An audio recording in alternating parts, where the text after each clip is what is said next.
To Julina's kitchen. ഇന്ന് നമ്മൾ തയ്യാറാക്കുന്നത് കൂന്തൽ റോസ്റ്റാണ്, അഥവാ കണവ റോസ്റ്റ്.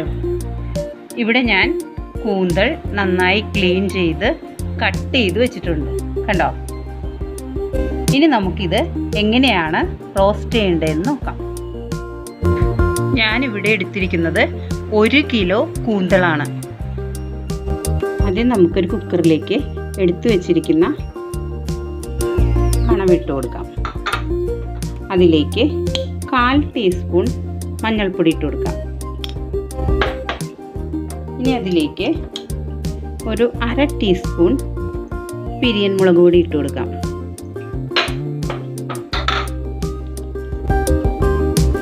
ഇനി ഒരു 1/4 ടീസ്പൂൺ കുരുമുളക് പൊടി ഇടാം.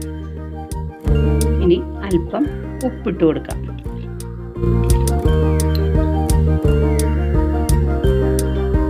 ഇനി ഇതിലേക്ക് 1 ടീസ്പൂൺ വെളുത്തുള്ളി ചതച്ചതും അല്പം കറിവേപ്പിലയും 1 ടീസ്പൂൺ ഇഞ്ചി ചതച്ചതും ഇട്ട് കൊടുക്കാം.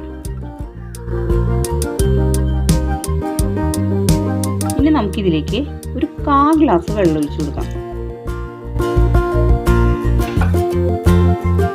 ഇനി ഇത് നന്നായി ഒന്ന് മിക്സ് ചെയ്യാം.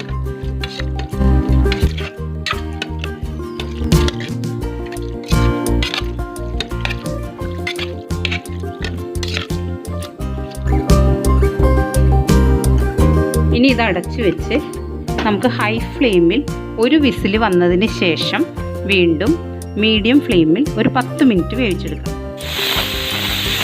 ഇപ്പോൾ ഒരു വിസിൽ വന്നു കഴിഞ്ഞു. ഇനി നമുക്ക് മീഡിയം ഫ്ലെയിമിൽ 10 മിനിറ്റ് കൂടെ വേവിച്ചെടുക്കാം. ഇപ്പോൾ 10 മിനിറ്റ് കഴിഞ്ഞു. ഇനി ഇതിൻ്റെ പ്രഷറൊക്കെ പോയി നമുക്കിതൊന്ന് തുറന്ന് നോക്കാം.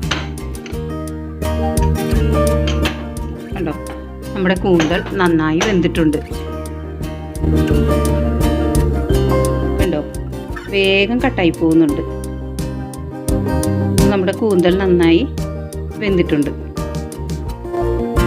ഇനി നമുക്ക് ഒരു കടായി വെച്ച് അതിലേക്ക് 3 ടേബിൾ സ്പൂൺ വെളിച്ചെണ്ണ ഒഴിക്കാം.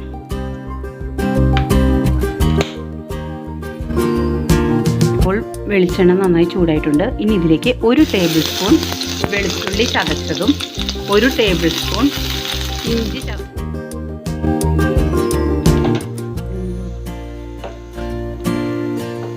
ഇനി നമുക്ക് നന്നായി ഒന്ന് ഇളക്കി കൊടുക്കാം. ഇപ്പോൾ ഇഞ്ചിയും വെളുത്തുള്ളിയും നന്നായി മൂത്ത് വന്നിട്ടുണ്ട്. ഇനി നമ്മൾ അരിഞ്ഞു വെച്ചിരിക്കുന്ന 2 ചെറിയ സവാളയാണ്, അത് ഇതിലേക്ക് ഇട്ട് കൊടുക്കാം. അത് നന്നായി ഒന്ന് മിക്സ് ചെയ്യാം. നമുക്ക് ഈ സവാള വേഗം ഒന്ന് മൂത്ത് കിട്ടാൻ വേണ്ടിയിട്ട് ഇതിനകത്തേക്ക് അല്പം ഉപ്പിട്ട് കൊടുക്കാം.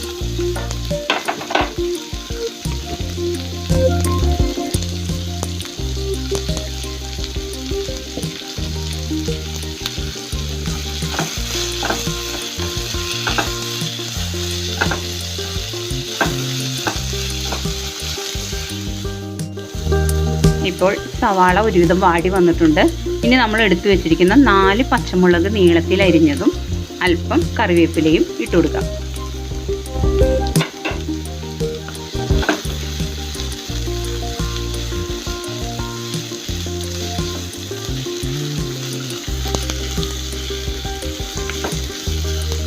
ഇതിൻ്റെ പച്ചമണം എല്ലാം ഒന്ന് മാറിക്കഴിയുമ്പോൾ നമുക്ക് പൊടികൾ ഇട്ട് കൊടുക്കാം. ഇനി ഇതിലേക്ക് നമുക്ക് 2 ടീസ്പൂൺ മല്ലിപ്പൊടി ഇട്ട് കൊടുക്കാം. അതേപോലെ ഇനി ഇതിലേക്ക് 1 ടീസ്പൂൺ മുളക് പൊടിയും കൂടി ഇടണം കേട്ടോ. ഇനി നമുക്കിത് നന്നായി ഒന്ന് മിക്സ് ചെയ്ത് കൊടുക്കാം. ഇനി നമുക്കിതിലേക്ക് 1 ടീസ്പൂൺ ഗരം മസാല ഇട്ട് കൊടുക്കാം. ഇനി നന്നായി ഒന്ന് മിക്സ് ചെയ്യാം. ഇനി മസാലയുടെ പച്ചക്കുത്തൊക്കെ മാറുന്നത് വരെ നമുക്കൊന്ന്, ഇപ്പോൾ മസാല എല്ലാം നന്നായി മൂത്ത് വന്നിട്ടുണ്ട്. ഇനി ഇതിലേക്ക് നമുക്ക് തക്കാളി, 1 തക്കാളി മതി കേട്ടോ, ചെറുതായി അരിഞ്ഞത് ഇട്ട് കൊടുക്കാം.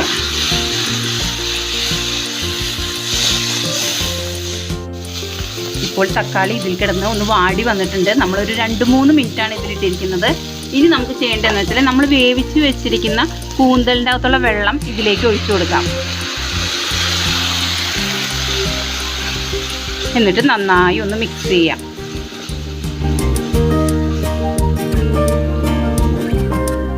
നമുക്കൊരു 3 മിനിറ്റ് ഇത് മൂടി വെച്ച് വേവിച്ചെടുക്കാം. ഇപ്പോൾ 3 മിനിറ്റ് കഴിഞ്ഞു. ഇനി നമുക്കിത് തുറന്നു നോക്കാം. കണ്ടോ, നമ്മുടെ തക്കാളിയൊക്കെ നന്നായി ഉടഞ്ഞ് മസാലയിലൊക്കെ ചേർന്നിട്ടുണ്ട്. ഇനി നമുക്ക് നമ്മൾ വേവിച്ച് വെച്ചിരിക്കുന്ന കൂന്തൽ ഇതിലേക്ക് ഇടാം.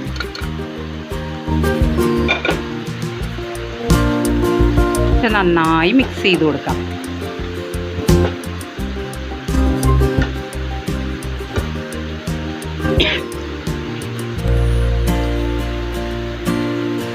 ഇനി മസാലയെല്ലാം കൂന്തലിലേക്ക് പിടിക്കുന്നതിന് വേണ്ടി ഒരു 3 മിനിറ്റ് നമുക്ക് അടച്ചു വെച്ച് വേവിക്കാം. ഇനി നമുക്ക് ഇതിൻ്റെ ഉപ്പൊന്ന് നോക്കാം. ഉപ്പ് അല്പം കുറവുണ്ട്, നമുക്കത് ഇട്ട് കൊടുക്കാം.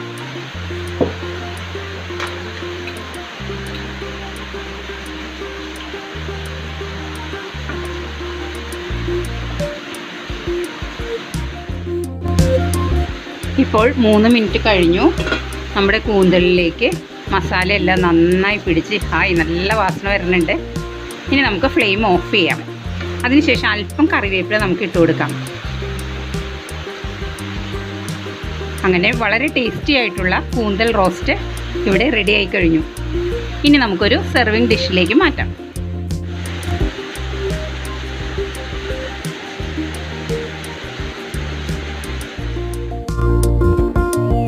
അങ്ങനെ വളരെ ടേസ്റ്റി ആയിട്ടുള്ള കൂന്തൽ റോസ്റ്റ് ഇവിടെ റെഡി ആയി കഴിഞ്ഞു. നിങ്ങളെല്ലാവരും ഇത് ട്രൈ ചെയ്ത് നോക്കണം. നിങ്ങൾക്ക് എല്ലാവർക്കും ഇത് ഇഷ്ടമാവും. നിങ്ങളുടെ ഫീഡ്ബാക്ക് എന്നെ അറിയിക്കണം. അപ്പോൾ മറ്റൊരു റെസിപ്പിയുമായി നമുക്ക് വീണ്ടും കാണാം. Thank you.